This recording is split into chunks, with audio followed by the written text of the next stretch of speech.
지금부터 2024 헌납 8 대통령 윤석열 탄핵 사건에 대한 선고를 시작하겠습니다. 먼저 적법 요건에 관하여 살펴보겠습니다. 이 사건 계엄 선포가 사법심사의 대상이 되는지에 관하여 보겠습니다. 고위공직자의 헌법 및 법률 위반으로부터 헌법 질서를 수호하고자 하는 탄핵 심판의 취지를 고려하면 이 사건 계엄 선포가 고도의 정치적 결단을 요하는 행위라 하더라도 그 헌법 및 법률 위반 여부를 심사할 수 있습니다. 국회 법사위 조사 없이 이 사건 탄핵 소추안을 의결한 점에 대하여 보겠습니다. 헌법은 국회의 소추 절차를 입법에 맡기고 있고 국회법은 법사위 조사 여부를 국회의 재량으로 규정하고 있습니다. 따라서 법사위의 조사가 없었다고 하여 탄핵 소추 의결이 부적법하다고 볼 수 없습니다. 이 사건 탄핵 소추안의 의결이 일사부재의 원칙에 위반되는지 여부에 대해서 보겠습니다. 국회법은 부결된 안건을 같은 회기 중에 다시 발의할 수 없도록 규정하고 있습니다.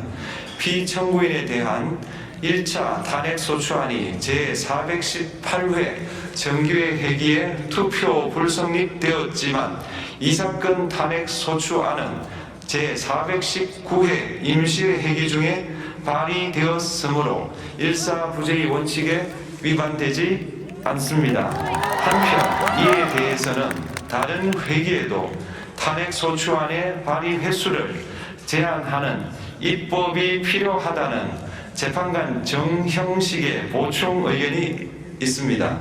이 사건 계엄이 단시간 안에 해제되었고 이로 인한 피해가 발생하지 않았으므로 보호이익이 헌결되었는지 여부에 대해서 보겠습니다. 이 사건 계엄이 해제되었다고 하더라도 이 사건 계엄으로 인하여 이 사건 탄핵 사유는 이미 발생하였으므로 심판의 이익이 부정된다고 볼 수 없습니다. 소추 의결서에서 내란죄 등 형법 위반 행위로 구성하였던 것을 탄핵 심판 청구 이후에 헌법 위반 행위로 포섭하여 주장한 점에 대하여 보겠습니다. 기본적 사실관계는 동일하게 유지하면서 적용 법조문을 철회, 변경하는 것은 소추사유의 철회, 변경에 해당하지 않으므로 특별한 절차를 거치지 않더라도 허용됩니다. 피청구인은 소추사유에 내란죄 관련 부분이 없었다면 의결 정족수를 충족하지 못하였을 것이라고 주장하지만 이는 가정적 주장에 불과하며 객관적으로 뒷받침할 만한 근거도 없습니다. 대통령의 지위를 탈취하기 위하여 탄핵 소추권을 남용하였다는 주장에 대하여 보겠습니다. 이 사건 탄핵 소추안의 의결 과정이 적법하고 피소추자의 헌법 또는 법률 위반이 일정 수준 이상 소명되었으므로 탄핵 소추권이 남용되었다고 볼 수 없습니다. 그렇다면 이 사건 탄핵 심판 청구는 적법합니다. 한편 증거법칙과 관련하여 탄핵 심판 절차에서 형사소송법상 전문법칙을 완화하여 적용할 수 있다는 재판관 이미선, 김형두의 보충 의견과 탄핵 심판 절차에서 앞으로는 전문법칙을 보다 엄격하게 적용할 필요가 있다는 재판관 김복형, 조한창의 보충 의견이 있습니다. 다음으로 피청구인이 직무집행에 있어 헌법이나 법률을 위반하였는지 피청구인의 법 위반 행위가 피청구인을 파면할 만큼 중대한 것인지에 관하여 살펴보겠습니다. 우선 소추 사유별로 살펴보겠습니다. 1. 이 사건 계엄 선포에 관하여 보겠습니다. 헌법 및 계엄법에 따르면 비상계엄 선포의 실체적 요건 중 하나는 전시, 사면 또는 이에 준하는 국가 비상사태로 저가 교전 상태에 있거나 사회 질서가 극도로 교란되어 행정 및 사법 기능의 수행이 현저히 곤란한 상황이 현실적으로 발생하여야 한다는 것입니다. 피청구인은 야당이 다수 의석을 차지한 국회의 이례적인 탄핵소추 추진, 일방적인 입법권 행사 및 예산삭감 시도 등의 전횡으로 인하여 위와 같은 중대한 위기상황이 발생하였다고 주장합니다. 피청구인의 취임 후 이 사건 계엄 선포 전까지 국회는 행안부 장관, 검사, 방통위위원장, 감사원장 등에 대하여 총 22건의 탄핵소추안을 발의하였습니다. 이는 국회가 탄핵소추 사유의 위헌, 위법성에 대해 숙고하지 않은 채 법 위반의 의혹에만 근거하여 탄핵심판 제도를 정부에 대한 정치적 압박 수단으로 이용하였다는 우려를 낳았습니다. 그러나 이 사건 계엄 선포 당시에는 검사 1인 및 방통위위원장에 대한 탄핵심판 절차만이 진행 중이었습니다. 피청구인이 야당이 일방적으로 통과시켜 문제가 있다고 주장하는 법률안들은 피청구인이 제의를 요구하거나 공포를 보류하여 그 효력이 발생되지 않은 상태였습니다.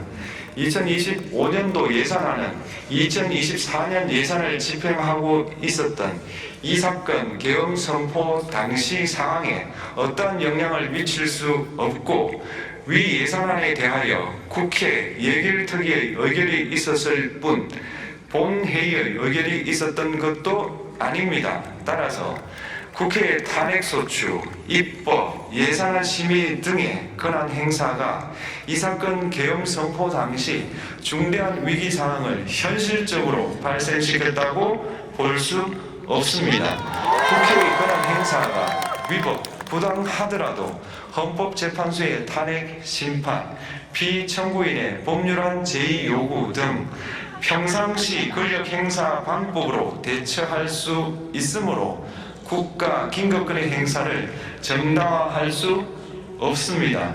피청구인은 부정선거 의혹을 해소하기 위하여 이 사건 계엄을 선포하였다고도 주장합니다. 그러나 어떠한 의혹이 있다는 것만으로 중대한 위기 상황이 현실적으로 발생하였다고 볼 수는 없습니다. 또한 중앙선관위는 제22대 국회의원 선거 전에 보안 취약점에 대하여 대부분 조치하였다고 발표하였으며 사전, 우편, 투표함, 보관장소, CCTV 영상을 24시간 공개하고 개표 과정에 수검표 제도를 도입하는 등의 대책을 마련하였다는 점에서도 피청구인의 주장은 타당하다고 볼 수 없습니다. 결국 피청구인이 주장하는 사정을 모두 고려하더라도 피청구인의 판단을 객관적으로 정당화할 수 있을 정도의 위기 상황이 이 사건 계엄 선포 당시 존재하였다고 볼 수 없습니다. 헌법과 계엄법은 비상계엄 선포의 실체적 요건으로 병력으로서 군사상의 필요에 응하거나 공공의 안정질서를 유지할 필요와 목적이 있을 것을 요구하고 있습니다. 그런데 피청구인이 주장하는 국회의 권한 행사로 인한 국정마비 상태나 부정선거 의혹은 정치적, 제도적, 사법적 수단을 통하여 해결하여야 할 문제이지 병력을 동원하여 해결할 수 있는 것이 아닙니다. 피청구인은 이 사건 계엄이 야당의 전횡과 국정위기 상황을 국민에게 알리기 위한 경고성 계엄 또는 호소형 계엄이라고 주장하지만 이는 계엄법이 정한 계엄 선포의 목적이 아닙니다. 또한 피청구인은 계엄 선포에 그치지 아니하고 군경을 동원하여 국회의 권한 행사를 방해하는 등의 헌법 및 법률 위반 행위로 나아갔으므로 경고성 또는 호소형 계엄이라는 피청구인의 주장을 받아들일 수 없습니다. 그렇다면 이 사건 계엄 선포는 비상계엄 선포의 실체적 요건을 위반한 것입니다. 다음으로 이 사건 계엄 선포가 절차적 요건을 준수하였는지에 관하여 보겠습니다. 계엄 선포 및 계엄 사령관 임명은 국무회의의 심의를 거쳐야 합니다. 피청구인이 이 사건 계엄을 선포하기 직전에 국무총리 및 9명의 국무위원에게 계엄 선포의 취지를 간략히 설명한 사실은 인정됩니다. 그러나 피청구인은 계엄사령관 등 이 사건 계엄의 구체적인 내용을 설명하지 않았고 다른 구성원들에게 의견을 진술할 기회를 부여하지 않은 점을 고려하면 이 사건 계엄 선포에 관한 심의가 이루어졌다고 보기도 어렵습니다. 그 외에도 피청구인은 국무총리와 관계 국무위원이 비상계엄 선포문에 부서하지 않았음에도 이 사건 계엄을 선포하였고 그 시행 일시, 시행 지역 및 계엄사령관을 공고하지 않았으며 지체 없이 국회에 통보하지도 않았으므로 헌법 및 계엄법이 정한 비상계엄 선포의 절차적 요건을 위반하였습니다. 2. 국회에 대한 군경 투입에 관하여 보겠습니다. 피청구인은 국방부 장관에게 국회에 군대를 투입할 것을 지시하였습니다.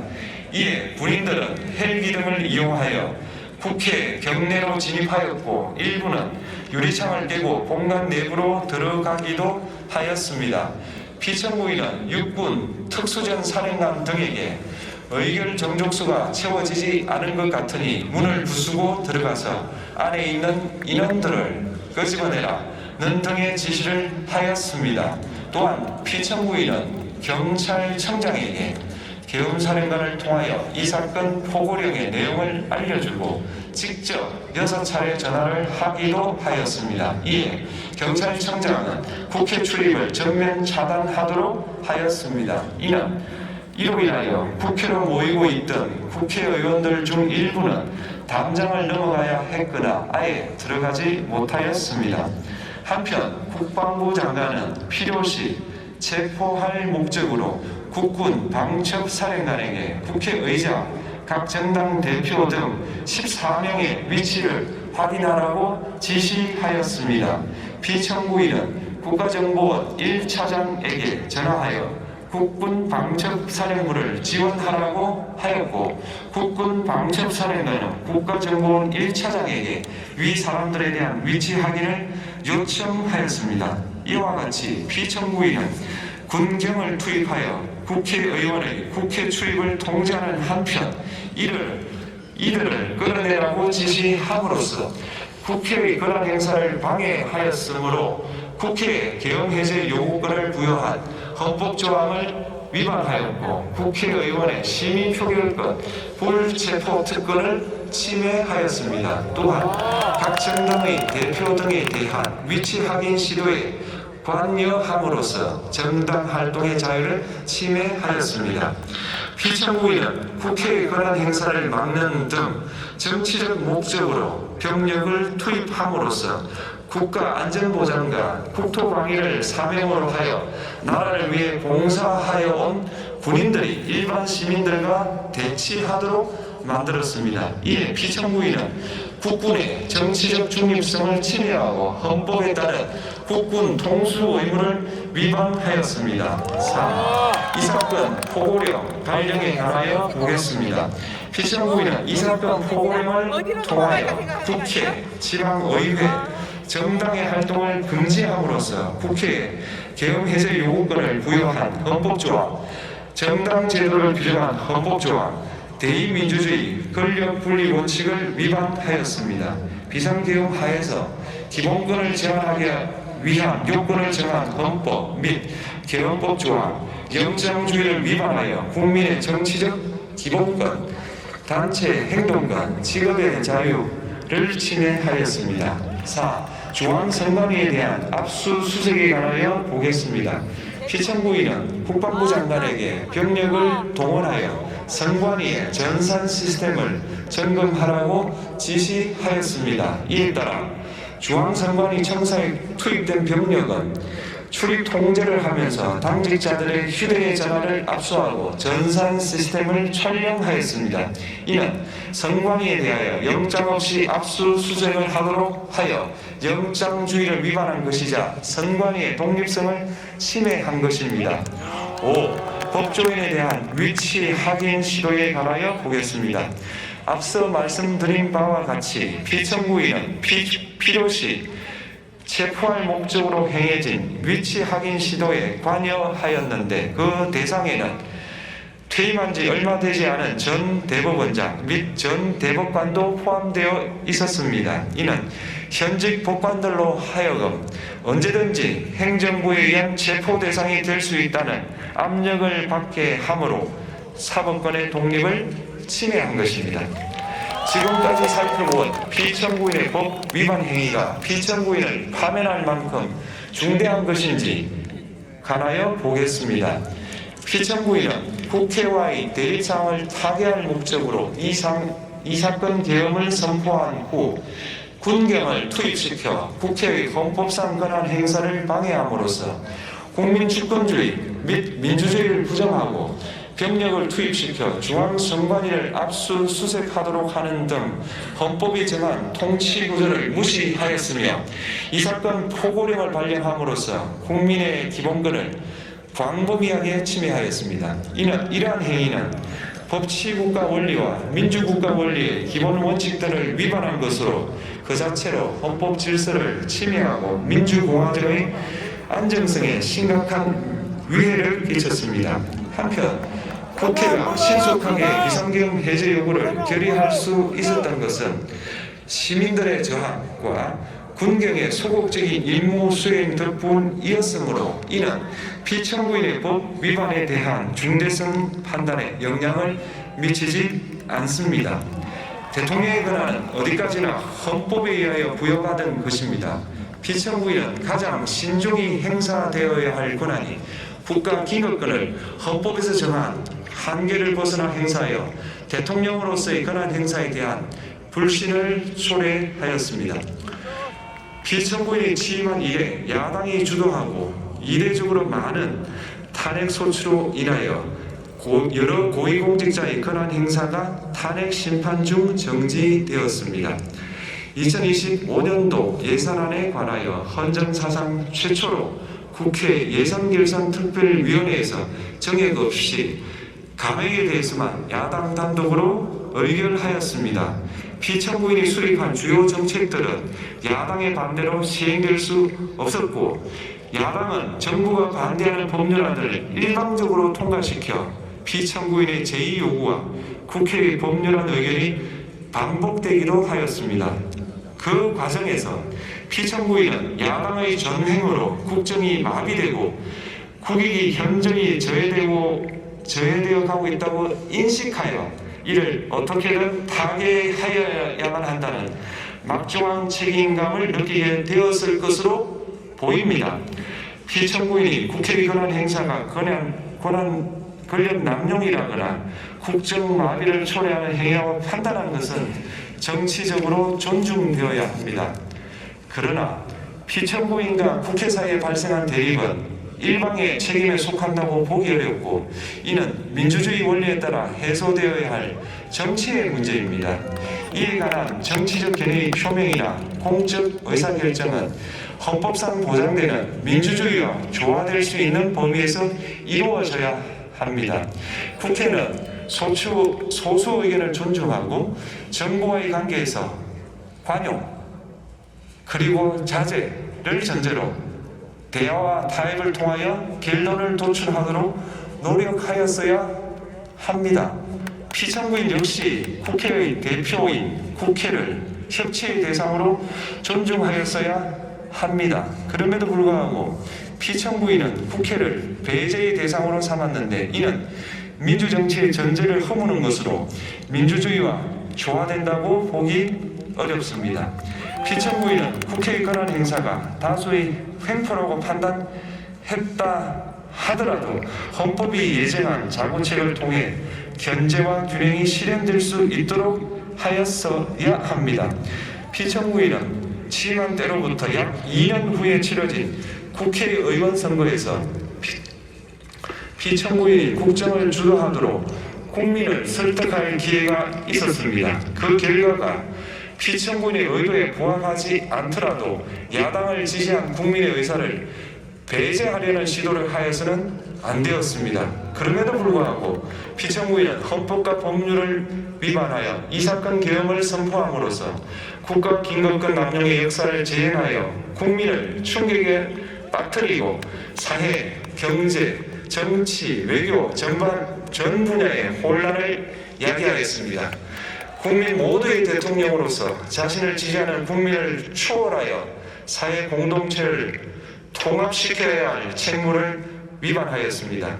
군경을 동원하여 국회 등 헌법기관의 권한을 훼손하고 국민의 기본적 인권을 침해함으로써 헌법소의 책무를 저버리고 민주공화국의 주권자인 대한국민의 신임을 중대하게 배반하였습니다. 결국 피청구인의 위법 행위는 국민의 신임을 배반한 것으로 헌법 소의 관점에서 용납될 수 없는 중대한 법 위반 행위에 해당합니다. 피청구인의 법 위반 행위가 헌법 질서에 미친 부정적 영향과 파급 효과가 중대하므로 피청구인을 파면함으로써 얻는 헌법 소의 이익이 대통령 파면에 따르는 국가적 손실을 압도할 정도로 크다고 인정됩니다. 이에 재판관 전원의 일치된 의견으로 주문을 선고합니다. 탄핵 사건이므로 선고 시각을 확인하겠습니다. 지금 시각은 오전 11시 22분입니다. 주문 피청구인 대통령 윤석열을 파면한다. 마치겠습니다.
주권자가